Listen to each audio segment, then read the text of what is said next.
The Seattle police abandon residents, saying, "You are on your own. We've been banned from using non-lethal crowd control tools, so we will no longer be responding to emergencies." Long story short, the Seattle police give up.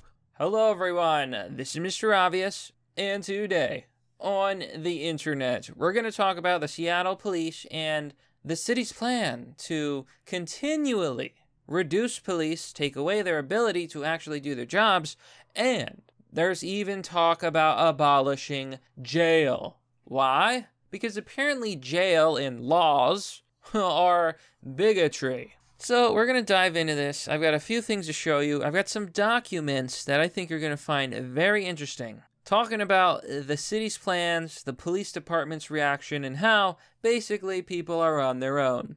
But before we do, if you're new to the channel, please remember to like, comment, and subscribe, and hit the bell button for notifications for more content.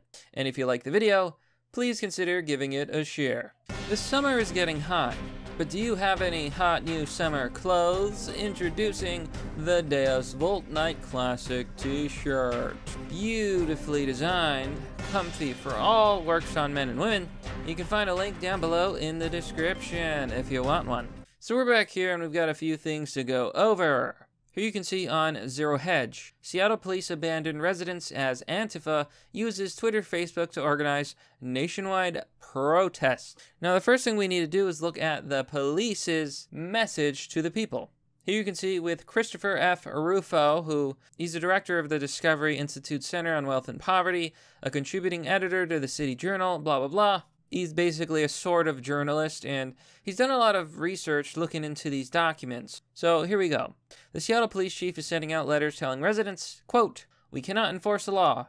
You are on your own," end quote. Now isn't that terrifying? Imagine that the government restricted the police so badly they couldn't even do their jobs anymore. Here you can see, "Dear business owner and/or resident," and this is a very recent letter. They go on to say, "Please know that the Seattle Police Department is committed to addressing life safety incidents and calls for service, and responding to ongoing demonstrations and unrest in the city. But please also know that the City Council Ordinance 119805 crowd control tool goes into effect this weekend on Sunday, July 26, 2020. The ordinance bans Seattle police officers from using less lethal tools, including pepper spray, that is commonly used to disperse crowds that have turned violent. Simply put, the legislation gives officers no ability to safely intercede to preserve property in the midst of large, violent crowds." Now, here's the important thing. They're saying that they told City Council, do not do this, it's a bad idea, and we've told you if you do this, we're not going to help you. We're not going to help anymore because we can't do it safely.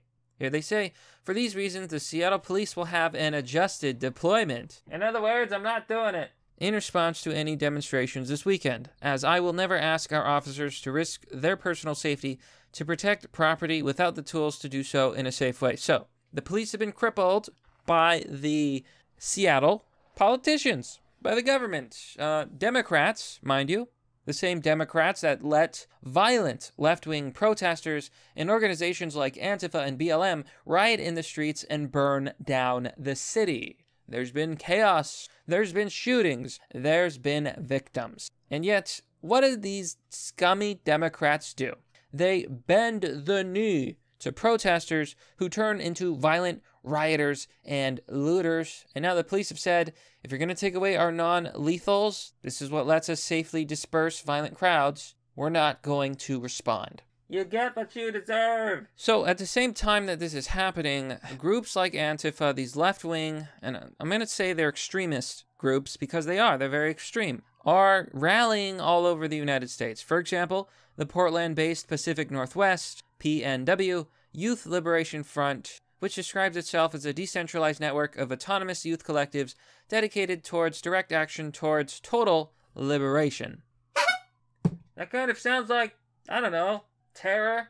Well, if it sounds like terror, that's probably because it is. After all, the United States government has officially deemed that Antifa is a terror group who are very dangerous. In other words, they are violent criminals. Now, they have their justification for this. For example, I found this on Facebook, and this is from the PNW, Youth Liberation Front. July 25th, July 25th. They say F the feds, F the cops. On July 25th, youth abolitionists, violent revolutionaries, are calling for a national and global march, rioting against the institution of policing. Law and order. We are demanding justice for George Floyd, Breonna Taylor, Stephon Clark, Philando Castile, Eric Gardner, Quanice Hayes, Patrick Kimmins, Scene Matarosa, and thousands more taken by the hands of racist police. Police just doing their jobs. Time and time again, the neoliberal, aka I'm a communist, state has offered promises of reform with no real action ever taken. The time for discussing reform is over. I want to be violent now. We need full abolition for our communities. Violent revolution to be safe and free from the rampant police terror. Laws and shit. Yeah, so, I'm sorry that I had to translate so much of that message, but really that's what it is. You know, the immense mental gymnastics you're seeing here, it's nothing short of mental illness and ignorance. Clearly, these things are not true, okay? Not all cops are racist. The system is not racist. No. There's things called laws. But screw laws, I guess. Screw following the rules. And as you can see, people are actually speaking out against this. Here you can see Stacey Cousin says, you people are a bunch of jack a-holes. All you're doing is destroying people's property and livelihoods. You're becoming an organized gang. I think it's worse than that. To see what crimes you can get away with. Pull your hair out of your ass and grow up. The cops are doing their job and the bad ones are getting in trouble. This is not about black, white, red, blue, or yellow anymore. It's about poor me. Stop crying. All you crybabies, and grow up. Oh. Based and red-pilled. Okay, Stacey. Based and red-pilled. Matt Hasten says, I'm with Stacey. 18 rioters arrested by the feds in Portland.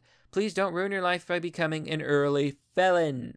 If you want to protest peacefully, that's one thing, but if you're going to be violent, you are nothing more than a criminal and agitator. And honestly, don't act like a savage criminal, because that's the way the world's going to see you, and that's the way the world's going to treat you, and honestly, that is what you deserve. Follow the law. And why don't you peacefully be peaceful, okay? There's no such thing as a riot of peace. So it gets even worse, because I feel like we're going to see the end of Seattle, the absolute collapse of Seattle. Why? Because not only are they crippling the police and stopping them from being able to do their job, they have a plan to abolish prison. Yes, you heard that right, folks. Criminals will live on the streets, and they will never go to jail. Christopher F. Rufo says, Seattle is quickly moving forward with its plan to, quote, abolish prisons. I've received a trove of leaked documents from within the King County's executive office claiming that the justice system is a supremacist institution that must be dismantled. It's explosive. One thing that I feel like I need to point out about these left-wing activists is that they're absolutely delusional and insane. They actually believe that the system itself is bigoted and that the only way to fix it is to destroy it and replace it with some sort of communist, critical race theory utopia. In reality, it will be a nightmare of massive proportions. And a lot of these people are honestly just Marxists, communists, who want to destroy the system, and anarchists. God, it's just all those left-wing degenerates. And when I say degenerate, what I mean is people who actively destroy and degrade society around them. It's much harder to build than it is easy to destroy. They destroy because it's easy. But the reality is these aren't people who are capable of building any kind of utopia, much less a functional society. The document begins by claiming that the justice system is built on a foundation of racism, white fragility, and supremacist culture. They say that whites have a need to control and design social conditions to oppress people of color. In other words, I don't want to follow the law because I'm a criminal. Yeah, okay, bullshit. I can see right through this. What they're really saying is that they hate the system because when they break laws, they get arrested. Well, I have an idea.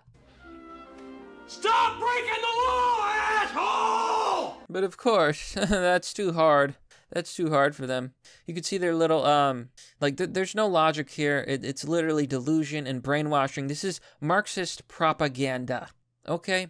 This is the left-wing illness. This is absolutely insane. Because if you actually go through this, you basically see that what they're really angry about is the fact that they have to follow the rules. You know what? You don't want to follow the rules. Why don't you just leave? Leave America. Never come back. Please, please, please. Never come back. Get out. Go. Where are you going to go? I don't know. Go to Antarctica. Huh? You can build your utopia over there. Good luck. So they go on to say that jails are designed as a system of oppression based on race built to maintain supremacy. They plan to permanently shut down jails and is centered, blah, blah, blah. They want to isolate race. The plan to permanently shut down jails is centered on the obligation to isolate race and examine the presence and roles of whiteness. So what they want to do, the CC Carr 6th condition, they want to isolate race. Do they literally want to bring back segregation? What is wrong with these people? Martin Luther King didn't want isolated races. He wanted the races to be able to get along, right? At least that's what we're told. You know, I've heard that Martin Luther King was kind of just a money grubber. But at the end of the day, he wasn't wrong about that. See, they wonder who the real bigots are. I'm beginning to think it's them. They clearly seem bigoted towards white culture. They define white culture as one that focuses on corrupt and racist values like individuality, meritocracy, linearity. God. Individualism, my friends. Apparently, that's white culture. Meritocracy, actually earning your post. That's white culture, folks. Linearity, as in, we're going to follow like a linear timeline. You know, today is today, yesterday was yesterday, tomorrow is tomorrow. That is white culture, apparently. Belief in objectivity. So, I mean, if you just look at this stuff that they consider white culture, and it's basically what makes Western society great. All of these things, well, okay, most of these things make Western society what it is. Because of these things, America is the best country in the world. But just look at this one, belief in objectivity. You're admitting that nothing about what you believe is objective. It is insane. It is bullshit. And that is why you oppose these things. Because what you really want is to rain terror on the street, never be punished, and do whatever you want. Look, if you want a lawless wasteland, why don't you move to a lawless wasteland? Stay out of America. But there you have it, folks. You can clearly see that these left-wing activists are absolutely insane.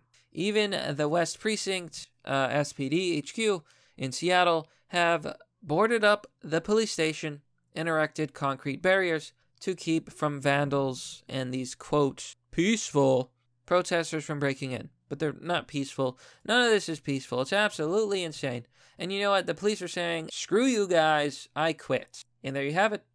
And you know what? I don't blame them. But that's merely the obvious. Well, that's all for now, folks. What do you think about this story? Let me know down below in the comment section. As always, if you like this video and want to support the content, you can join me on Patreon or Subscribestar. By joining, you will get access to a private Discord server. If you want to donate, there's donor box and crypto. Now, if you want something physical in return for support, once again, you can visit my merch store. Link will be down below in the description. And lastly, if you like my videos, if you like my content, the best thing you can do for the channel is simply to share them on social media, share them with friends, share them with normies, and spread those red pills. After all, the more people that see the truth, the more we're going to see real change in society where less of this nonsense happens. If we can expose the left-wing insanity, maybe we can make the world a more sane place. And that's the plan. That's why we do this. That's why I'm here. Anyhow, thanks for watching. This has been Mr. Obvious, and I'll see you all next time.